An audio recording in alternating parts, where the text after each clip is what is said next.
I'm Graham Dallas. I work for the Toronto Stock Exchange and the TSX Venture Exchange. I'm based here in London covering European markets, Middle East and Africa as well, but mostly Europe.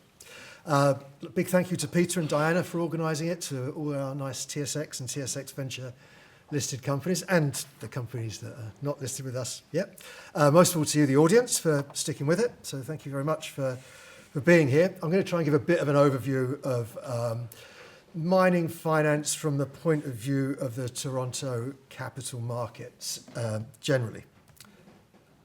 So normally I have to do a fair bit of sort of introduction about Canada, but I'm going to skip through this, I think, partly because lunch is coming, but also of late Canada is getting some unexpected, unusual coverage, much more coverage, very positive coverage for various reasons which we're all aware of. So it's nice that Canada is a little bit more in the limelight than is usual.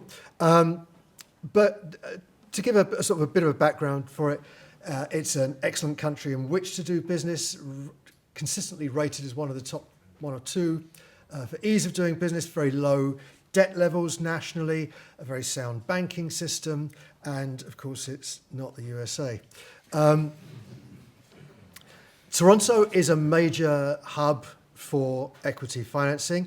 It's not just big in the mining industry, although it is big in the mining industry, but it's a serious financial centre in its own right. Not as big as New York, but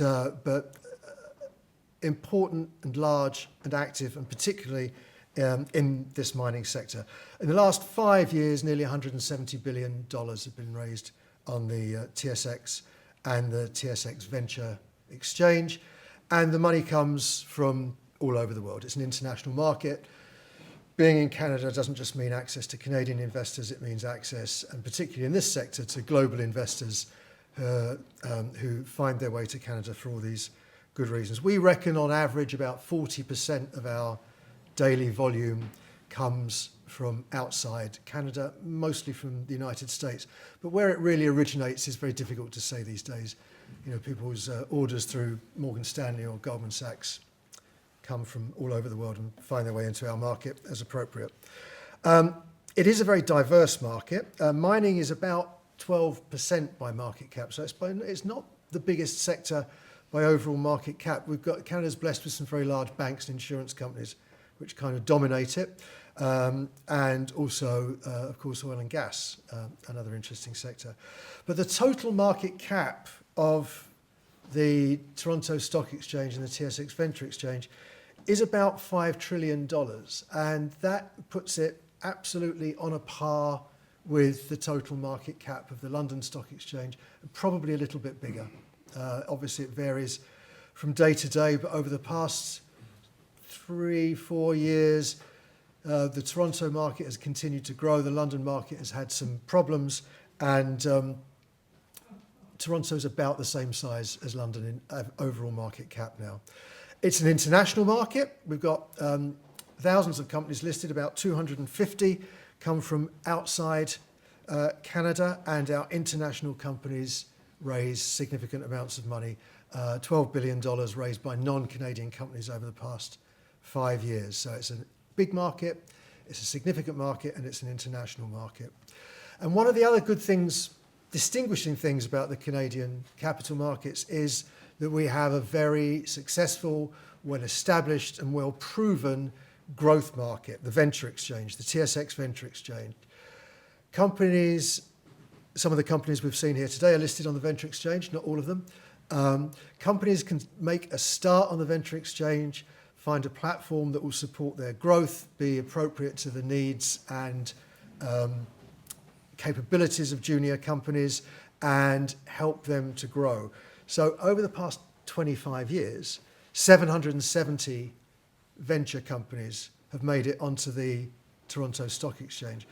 Of all the companies on the Toronto Stock Exchange, a third began their life on the TSX Venture Exchange.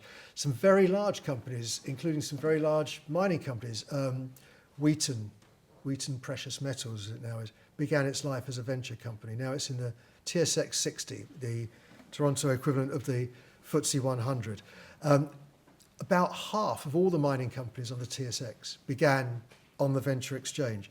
So unlike, I think, just about every other stock exchange or stock exchange group in the world, the junior market consistently and successfully produces graduates onto the senior market, some of which go on to become very large companies indeed.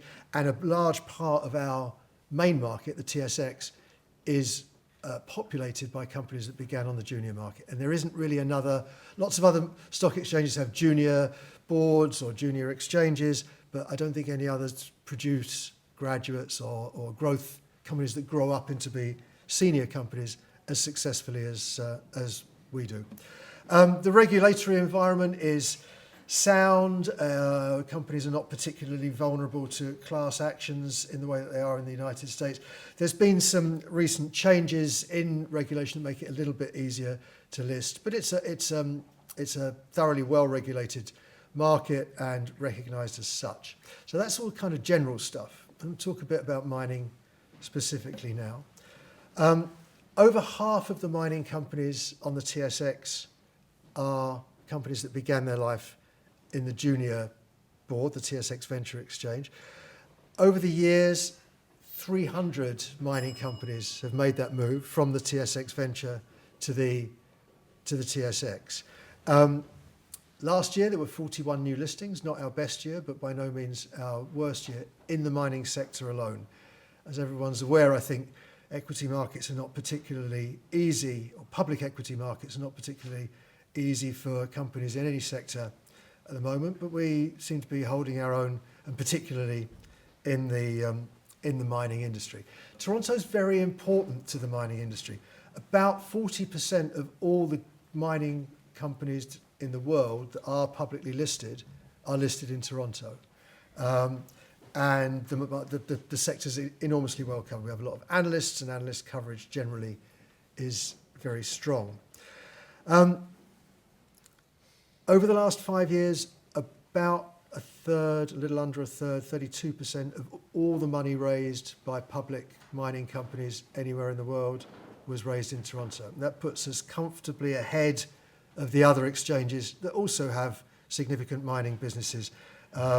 So last year, for example, just over $10 billion was raised by our mining issuers, 10 billion Canadian.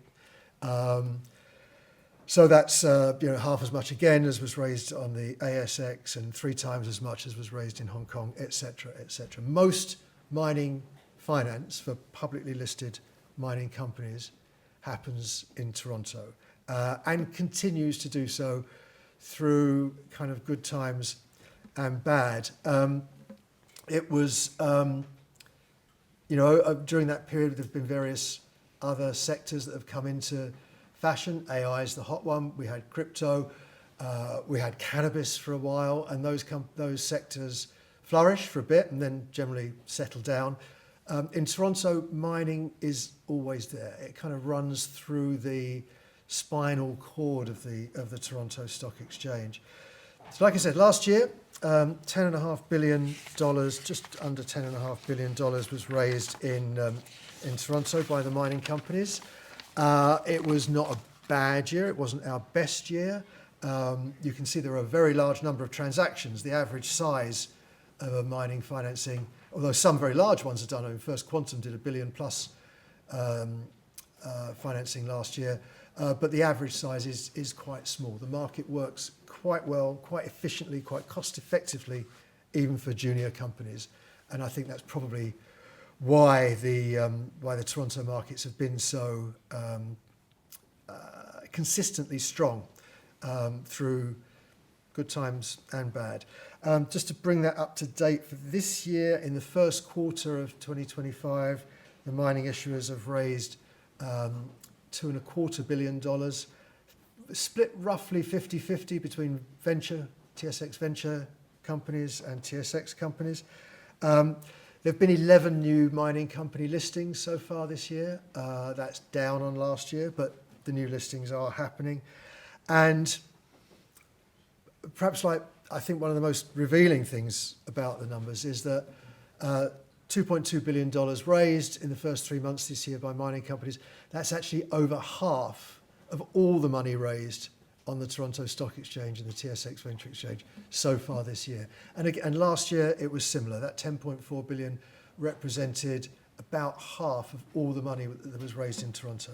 So Toronto is just, mining is very, very important to Toronto, and I would like to suggest that Toronto is very important to the mining industry, the mining finance industry. Our miners mine everything, pretty much. About half of them are gold miners, or at least have gold projects, if they're not pure gold miners. And they mine everywhere. There are about 5,200 projects, as far as we can keep track, that are operated by companies listed on our markets, and nearly half of them are outside Canada. Second biggest market for Toronto listed companies in terms of projects location is the United States, but all across Latin America, Africa, and basically around the world, mining projects get financed through companies listed in Toronto. This kind of puts our mining sector in perspective against some of the other stock exchanges in terms of new listings. Last year we had 41, which is more than everyone else put together. In the number of mining issuers, we've got nearly 1,100, which is again more than all the other stock exchanges. I think almost, you could say, about the same as all the other major stock exchanges added together. In market cap, we're not the biggest, but we're close to being the biggest, and that's something of a change. There's been some significant growth, I think, over the last year, particularly in gold. And in terms of money raised, equity capital raised, I said 10.4 billion last year, more than about the same, I guess, as all the other stock exchanges put together, including Australia, which is normally our second, I guess, our biggest peer or competitor in this mining finance activity. A couple of tendencies, a couple of trends. One of the interesting things that's been happening in the last year and a bit, lots of companies from Australia that are already listed in Australia. I say lots, it's more than usual. I think we had 7 Australian listed companies last year add a Toronto listing to their existing listings there, and there have been 2 more so far this year, companies from Australia that have come to get listed.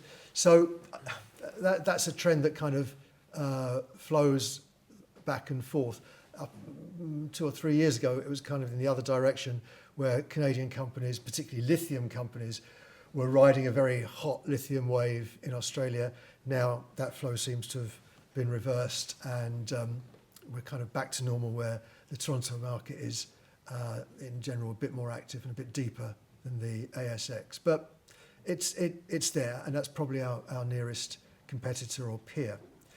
And that's where I would normally end the presentation. There's contact details, all that stuff. But I did think I would do something else, because there are a couple of sort of going off the TSX script a little bit. I think there's some interesting things happening. New entrants, I guess Saudi Arabia is no longer new, but they are being particularly active, and particularly active in Canada. I don't know whether you'll probably get an invitation at some point. The Saudi Ministry of Mining is doing another roadshow and sort of showcasing operation in Canada, in Toronto and elsewhere next month. But there's other new people coming into the market as well. And one of the things that I think is quite interesting is that people like Mercuria and Vitol and Gunvor, big energy, oil and gas trading companies, have started to make upstream acquisitions in the mining sector, mostly copper, I think, but I'm not altogether sure about that. I mean, of course, we all knew about Glencore, and Trafigura was doing it, but I think it's quite interesting that these companies are getting involved now. And more people from the Middle East. IRH from Abu Dhabi, Oman seems to be getting ready to make significant sort of asset level investments in the sector. I think this is all while it's not particularly relevant perhaps directly to public markets or the Toronto Stock Exchange or the Venture Exchange, I think it bodes well for the sector and for perhaps investor perception of the sector. So there are new things happening, and I thought I'd end with a quiz before lunch. So anyone know what that one is? It's a metal price. Lithium. Antimony. Who knows anything about antimony? I know it's used in to harden lead for bullets and things like that. Fire retardant, yeah. But astonishing price performance. I've got a couple of even more obscure ones now just to cheer everyone up. That's hafnium. Everyone knows how everyone's fond of hafnium. And this one's rhenium. And hafnium and rhenium are both used, as I'm reliably informed, to make very high performance, high temperature alloys that are used in things like jet engines and things like that.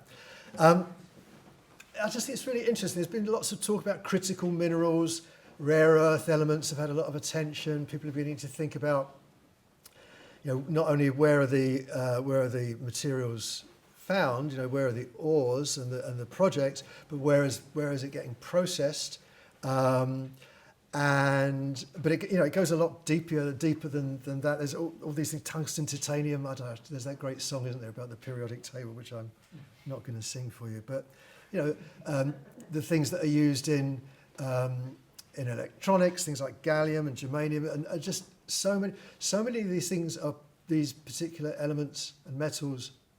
I think are produced as byproducts of mines that are mainly doing other things. So, you look at the antimony price, there aren't many antimony miners. There are a couple, but not very many. And I don't think there are any hafnium miners out there. As far as I understand, it's a byproduct of zirconium, and I think zirconium is itself a byproduct of mostly uranium mines. I'm way outside my comfort zone here. I just think it's interesting that the prices for some really quite